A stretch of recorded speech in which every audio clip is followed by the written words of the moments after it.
Learning objectives. After completing this module, learners will be able to understand the need for elections and features of a democratic election, explain the merits and demerits of political competition, understand the difference between electoral and reserved constituencies in the Indian system of election, understand the process of preparing voters' list and filing of nominations, explain in detail the election campaigns, model of conduct during elections, understand and describe the process of casting and counting votes, understand the role of the Election Commission, describe in detail the challenges to a free and fair elections. Why do we need elections? The mechanism by which people choose their representatives at regular intervals is called election. If people are dissatisfied through elections, they get a chance to change the government in the next term. Elections give a voter the power to choose who will make laws for them, choose who will make the government and take major decisions, choose a party whose policies will guide the government and lawmaking. Features of a democratic election. The minimum conditions to be fulfilled in a democratic election are: 1.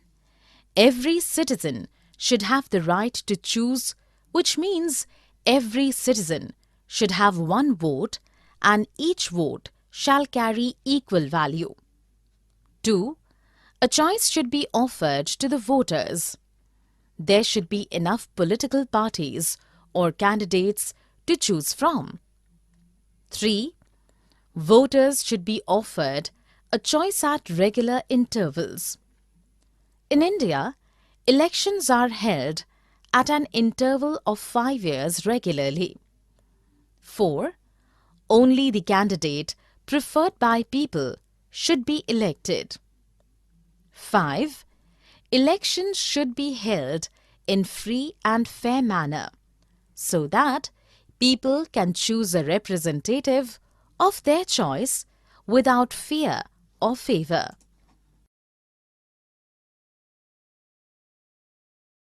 Political competition. Elections become meaningless without competition. Since there are many candidates aspiring to win the same constituency, a political competition is bound to take place. They try to win the confidence of voters through promises and incentives. Merits of political competition. Regular electoral competition provides incentives to political parties and leaders. They know that if they make promises on issues that people want to be addressed, their popularity and chances of victory will increase in the next. Due to political competition, a political party, despite its sole aim of acquiring power, will have to serve people. Failing to do so might not earn them victory in the next elections. It gives the voters a wide choice to select their representative. Demerits of political competition. It creates a sense of disunity and factionalism in every locality. Different political parties and leaders sometimes level false allegations against one another. Political parties and their candidates resort to dirty tricks to win the confidence of voters. Due to the pressure to win the elections, the leaders fail to formulate sensible long-term policies. They are solely focused on winning the elections. Some people who genuinely want to serve the country get discouraged by the unhealthy political competition. They choose not to enter politics at all. System of election in India. In our country, the Lok Sabha and Vidhan Sabha assembly elections held regularly after every 5 years are called the general elections. The term of all the elected representatives come to an end after every 5 years. Election held in a constituency to fill a vacancy caused either due to death or resignation of a member is called by-election. Electoral constituencies. For the purpose of elections, our country is divided into different areas called electoral constituencies. For Lok Sabha elections, our country is divided into 543 constituencies. Voters in an area elect their representative. The representative elected from each constituency is called a Member of Parliament or an MP. Similarly, for Vidhan Sabha elections, a state is divided into assembly constituencies, and the elected representative is called the Member of Legislative Assembly or the MLA. Each parliamentary constituency is divided into several state assemblies. The panchayats and municipal elections also follow the same pattern. Each village or town is divided into wards, which are like constituencies. A representative is elected from these wards. Reserved constituencies. To give a fair chance to certain weaker sections to contest elections, our constitution makers provided for reserved constituencies for members of the scheduled castes or scheduled tribes. Only SC or ST candidates can contest elections from reserved constituencies. As on 1st September 2012, 84 seats are reserved for the SCs and 47 for the STs in Lok Sabha. OBCs or other backward classes get reservation in local body elections. Voters list and nomination of candidates. Voters list. After the constituencies have been finalized, a list of eligible voters is prepared for each constituency long before the elections. This list, officially called the electoral roll, is commonly known as the voters list. The voters list is updated every 5 years so that those who have attained the voting age may be included in the list, and names of those who have either moved out of a constituency or those who are dead may be deleted. The government has recently introduced the system of Election Photo Identity Card or EPIC. The idea behind EPIC is to prevent bogus voting. Though it is not compulsory as yet, identity can also be proven using driving license or ration card. Nomination of candidates. But for some rare cases of criminals, our system lays no restrictions on who can contest an election. The minimum age to contest an election is 25 years. Each party nominates a candidate, and this nomination is called party ticket. Every contestant has to fill a nomination form giving some basic details and a security deposit. Every candidate has to make a legal declaration about 1. Serious criminal cases pending against the candidate. 2. The assets and liabilities of the candidate and his or her family. 3. Educational qualifications of the candidate. This information is made public to enable the voters to judge a candidate on the basis of the information provided and vote wisely. Election campaigns.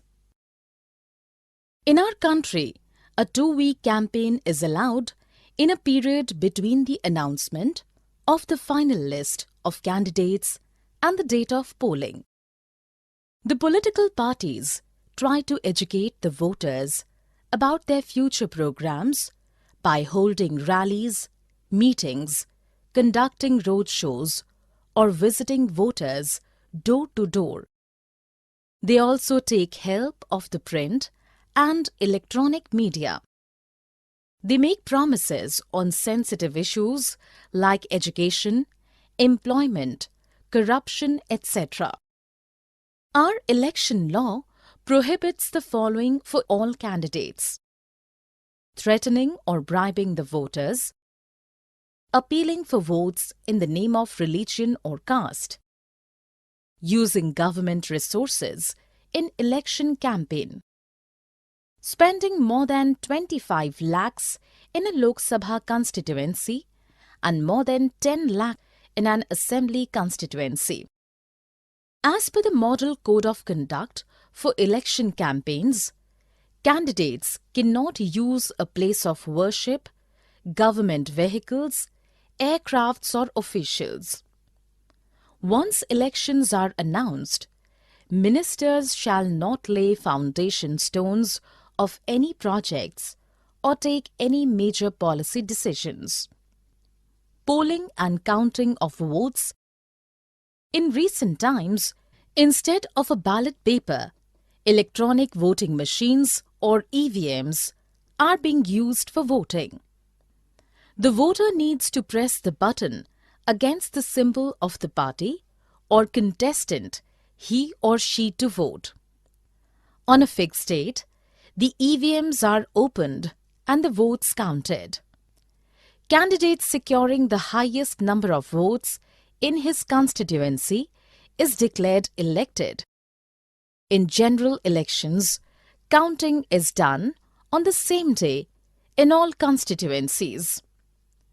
Within a few hours, it becomes clear which party shall form the government. What makes elections democratic in our country? Election Commission to ensure free, fair and democratic elections, a very powerful constitutional body, the Election Commission conducts elections in our country. It is independent of the government. The Chief Election Commission is appointed by the President, but post-appointment, even the President has no power to overrule the CEC's decisions. The powers of the CEC include: from announcement of the election dates to declaration of result, the CEC has complete control on the conduct of all election-related activities. It implements the Code of Conduct and punishes any candidate or party that violates it. During the election period, the EC can order the government to follow certain guidelines to prevent use or misuse of governmental powers to maximize its chances of winning. It may also order to transfer some officials. Government officers, when on election duty, are under the control of the EC and not the government. The election officials might sometimes opine that the polls conducted in a certain constituency or certain polling booths were not fair. In such a case, they might order a repoll. This may not be to the liking of the government, but it has to obey the EC's orders. This kind of fair and democratic elections would not have been possible if the Election Commission was not an independent and powerful entity. Popular participation. If elections were not conducted in a free, fair, and democratic manner, the masses would not be enthusiastic about it. People's participation in elections is measured through voter turnout on the day of election.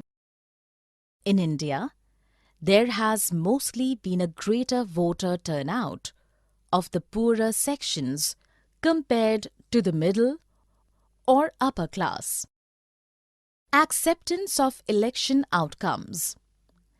If the elections are fraught with malpractices, chances are only those with the might of money and muscle shall win. But the reality is otherwise in our country. The results prove it. 1. Ruling parties have lost elections both at national and state level many times. 2. A large number of sitting MPs and MLAs have lost elections. 3. Despite money power, candidates have lost elections. 4. Electoral outcomes are usually accepted by the losing political party as people's verdict. Challenges to free and fair elections. Some challenges to a free and fair election are: 1. Parties with money power have an unfair advantage over smaller parties or independent candidates with less money. 2. Some candidates, despite criminal track record, are able to obtain party tickets through their political connections. 3. Some families dominating the political scene tend to distribute party tickets amongst their relatives. It promotes dynastic rule. 4. Usually, the major political parties are similar to each other in policies and practices. This leaves the voter with a poor choice. All established democracies in the world face the similar challenges in their elections. This is why there is a call for reforms in the electoral system time and again. Summary. Let us summarize what we have learned. The mechanism by which people choose their representatives at regular intervals is called election. Every citizen should have the right to choose, which means every citizen should have one vote and each vote shall carry equal value. Political competition has both merits as well as demerits. In our country, the Lok Sabha and Vidhan Sabha assembly elections held regularly after every 5 years are called the general elections. Our system of elections has electoral constituencies and reserved constituencies. A list of eligible voters prepared for each constituency is officially called the electoral roll or the voters' list. The minimum age to contest an election is 25 years. Each party nominates a candidate who has to fill a nomination form giving some basic details and a security deposit. Election campaigns are conducted as per the Model Code of Conduct for election campaigns. In recent times, instead of a ballot paper, electronic voting machines or EVMs are being used for voting. People's participation in elections is measured through voter turnout or the day of election. Elections are more or less democratic in our country, and the outcome is accepted by the defeated party as people's verdict. All established democracies face challenges while conducting free and fair elections. There is a call for reforms in the electoral system time and again.